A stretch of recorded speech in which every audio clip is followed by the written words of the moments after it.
In this video, we're continuing from a previous video where we graphed some data. So we'll just quickly remind ourselves of what the data is. So we plotted this data here, our x and y values, and we received this graph. What we're going to do in this video is we're going to see if our calculator can give us equations that represent the trends in this data. So in order to do this, we're going to use the statistics function right here, and then we're going to press over so that we get the calculator function and go down to our first one will be linear regression. Basically, this function asks our calculator, can you get a linear equation from this data? So we're going to press enter on there, and now it's asking what do you want your x values to be. L1 is where we entered our x values previously, and that was the first column, and y was L2, the second column, so that's all okay. So you can just go down to calculate and press enter.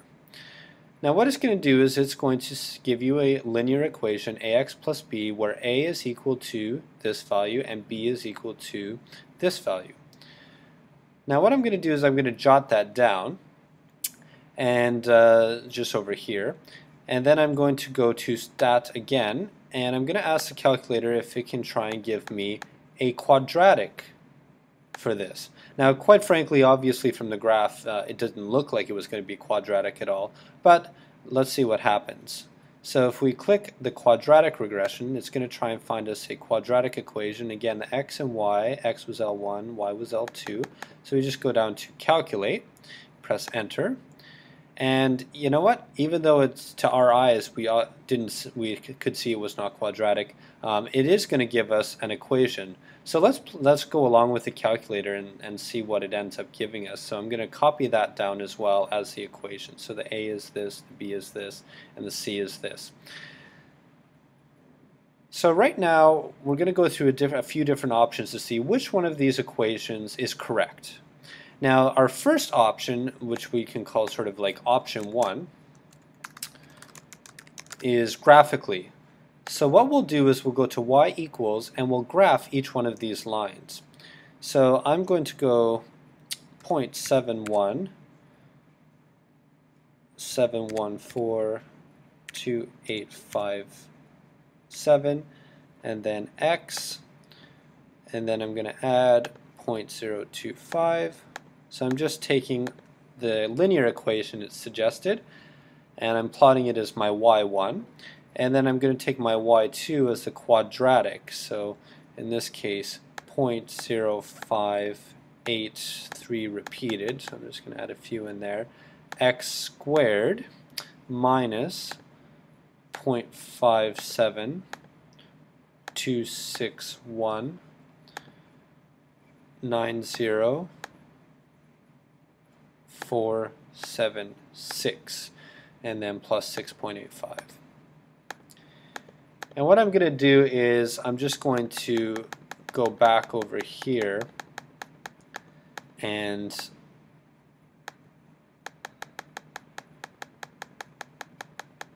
give it a different line. So right now they're going to look the same.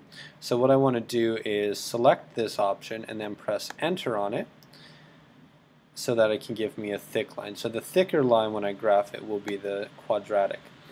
So the first line and the second line. So what I can see quite clearly here is that the quadratic equation doesn't even touch any of the data points, whereas the linear line that the calculator gave us passes through most of the lines. And so what I can see is graphically that option 1, yes, our linear equation does describe the data, and the quadratic, no, because it doesn't meet any of the data points. Now our option 2 for checking if either of these works is to use our table of values. So what we can go over to here, go second table, and then here for each x value it tells us what our y values were. Now from our original data,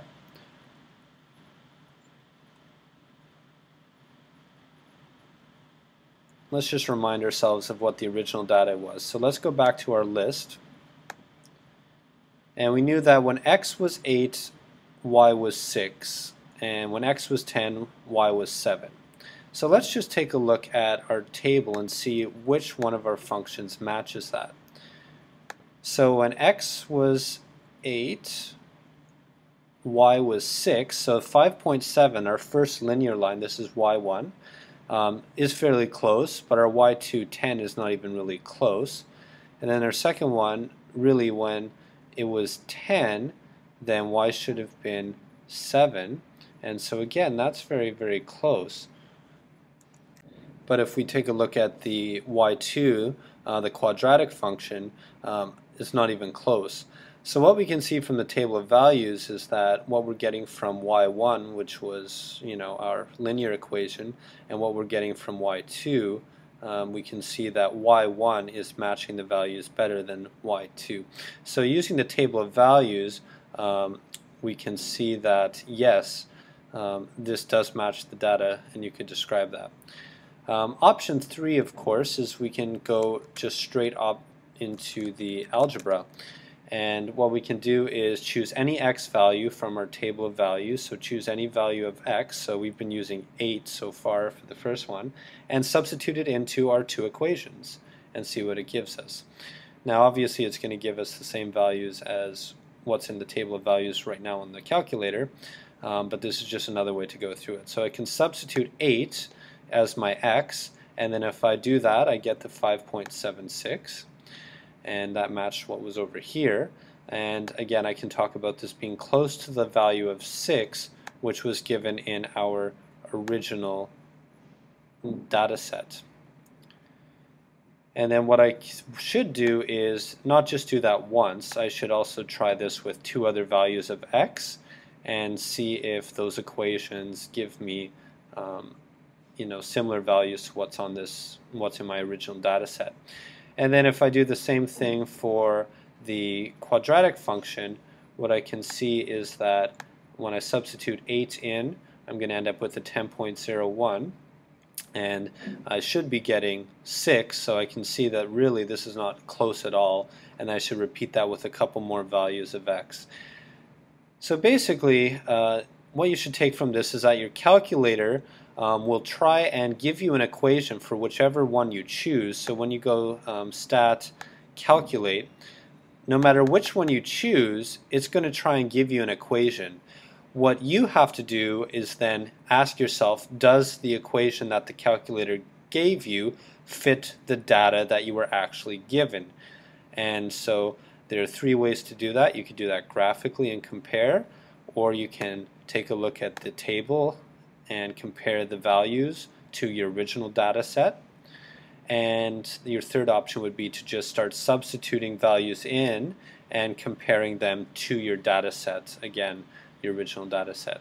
And through that method, through those methods, you can determine, okay, which one actually represents the equation best.